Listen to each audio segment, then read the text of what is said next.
Hari ini kita akan masak dengan Adabi. Betul. Ya, dan kebetulan pula memang sesuai chef kerana memilih menu ini iaitu kambing Si putih. maknanya menu kambing. Bila dengan menu kambing je, apakah mitos masyarakat tentang daging kambing? Masyarakat dia akan mengatakan iaitu kambing ini penyebab darah tinggi dan sebagainya kan. Betul tak? Itu yang kita selalu kata. Selalu. Bang, abang ni darah tinggi jangan makan kambing bang. Kan biasanya. Selalunya itulah yang dikaitkan lah, selalu dikaitkan. Tetapi kepada yang dah ada darah tinggi itu kurang kalah makan. Apa jenis daging? Daging merah lah. Daging ya? merah. Tapi kambing dia adalah makanan sunnah Rasulullah kan. Jadi maknanya adalah makanan yang ataupun daging yang terbaik, mempunyai protein yang tinggi, kolesterol yang lebih rendah, kalori yang rendah dan kolesterol yang baik. Sebab apa kalau yang dah ada, maksudnya yang dah ada darah tinggi itu, maknanya darah dia dah tercemar kan. Jadi kolesterol yang baik dalam daging kambing tadi itu dia senang menguraikan. Daging kambing adalah daging yang terbaik yang dapat menguraikan kolesterol dalam badan kita ataupun lemak-lemak tepu dalam darah kita tu yang tercemar tadi digabungkan menyebabkan isi padu darah tadi naik. Itu yang jadi jangan disalahkan daging kambing. Daging kambing mempunyai kolesterol yang lebih rendah berbanding dengan daging lembu dan daging ayam. Jadi maknanya kalau kita perlu memilih untuk memakan protein yang berbentuk daging, kita pilihlah daging kambing berbanding daging lembu ataupun daging ayam. Kerana ia mempunyai tahap kalori, kolesterol dan lemak tepu yang jauh lebih rendah. Kalau kita tengok kalori dalam daging kambing tu hanya cuma 122 saja berbanding dengan daging lembu 170, 179, ayam 160 lebih. 60 lebih. Jadi maknanya dia orang kata apa? Dia adalah rendah kalori, baik untuk kita kalau kita nak makan. Kerana itu juga Rasulullah kita juga memilih daging kambing sebagai daging pilihannya ya.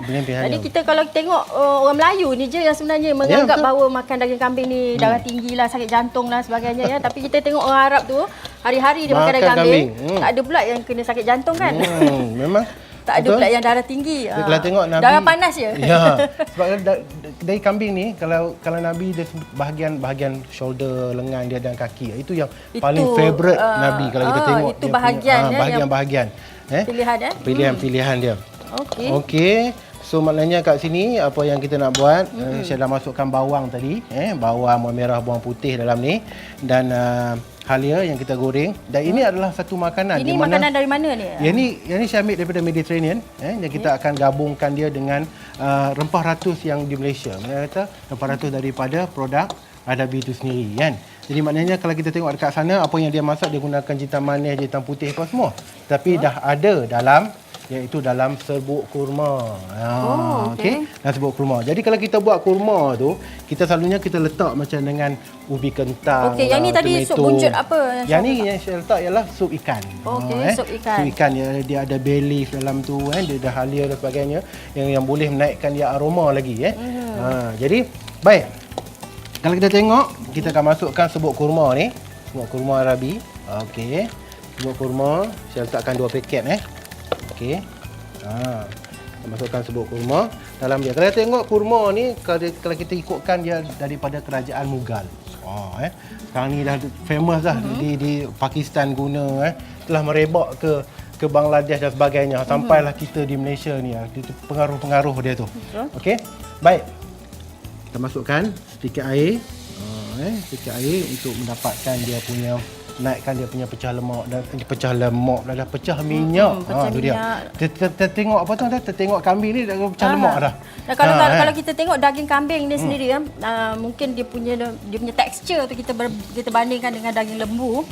Dia pejal dia tekstur dia berbeza ya. Maknanya dia kalau ikutkan daging kambing ni dia cepat hadam berbanding dengan ayam ataupun daging lembu. Itu yang baiknya daging tu Okey, baik, kita masukkan iaitu daging kambing ni. Okey. Daging kambing ni saya ambil bahagian shoulder, bahagian bahu tu kan. Ini bahagian-bahagian yang macam apa yang Rasulullah kita suka bahagian-bahagian tu. Okey. Baik. Kita kacau dia. Okey.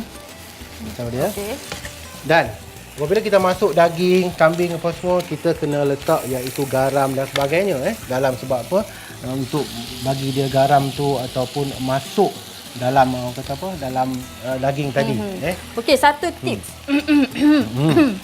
satu tips Chef. Ya. Bila kita masak daging kambing ni kita kadang-kadang kita tak boleh nak terlepas daripada ada satu mungkin bau dia kan. Ada tak cara kita nak hilangkan bau? Bau dia ni kalau kita nak menghilangkan dia, kalau kita daripada segi start kita basuh.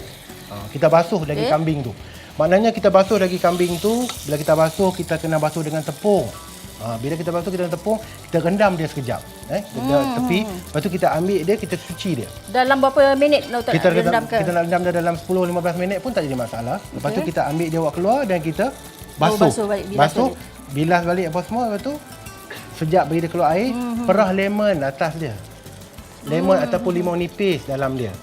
Dan kita ambil simpan. InsyaAllah dia punya bau tu akan hilang.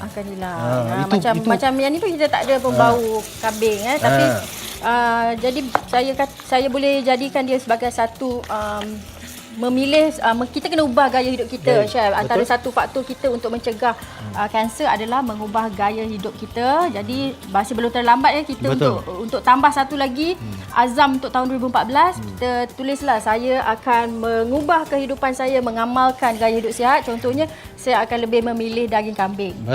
Kalau perlu untuk makan daging protein, kita pilihlah daging kambing sebaiknya kerana mempunyai kolesterol lebih rendah, lemak tepung yang lebih rendah, kalori yang lebih rendah dan dia lebih mudah dihadam ya. Kalau kita tengok zaman kalau kita kanser ni sebagainya kan, dia kalau kita nak makan nak untuk menghindarkan kalau untuk kajian lah, especially dia macam dengan yang antioksida contohnya grapefruit ni capsicum, tomato, yang tu yang brokoli yang boleh menghindarkan orang kata apa, maknanya buah-buahan, sayuran segar ni mesti ada serat dalam kita makan ni. Baru baik okey. Baik, saya dah masukkan susu yang lemak, yang rendah lemak dalam ni. Okey. Dan apa yang saya nak masuk kat sini iaitu kacang kuda. Kacang kuda. Oh, ni orang Mediterranean memang suka makan dia kacang. Dia suka makan kacang. Jadi kita kena ada kacang. Jadi kat sini kita tak masak menggunakan orang kata apa santan. Tapi kita gunakan susu rendah lemak, kita letakkan yogurt dalam dia dan dia punya lemak tu datang daripada kacang tadi.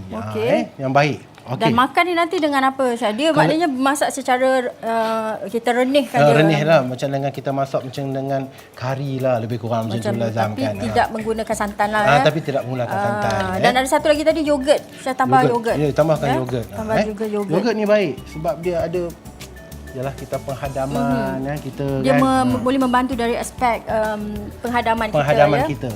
Jadi baik. Jadi ini satu contoh kita boleh ubah gaya hidup itu kerana kita wanita ni berperanan sebagai menentukan apa menu yang dimakan oleh keluarga kita setiap hari bermula di tangan kita, air tangan kita, idea kita. Jadi kita hasilkanlah masakan ataupun makan makanan yang lebih berkhasiat untuk keluarga kita demi kesihatan kita semua. Dan sementara kita tunggu daging ni empuk dalam berapa minit Chef? Ya ni sekejap je. Sekejap je. Maknanya kira dekat kat hujung-hujung siaran tu dah boleh makan lah.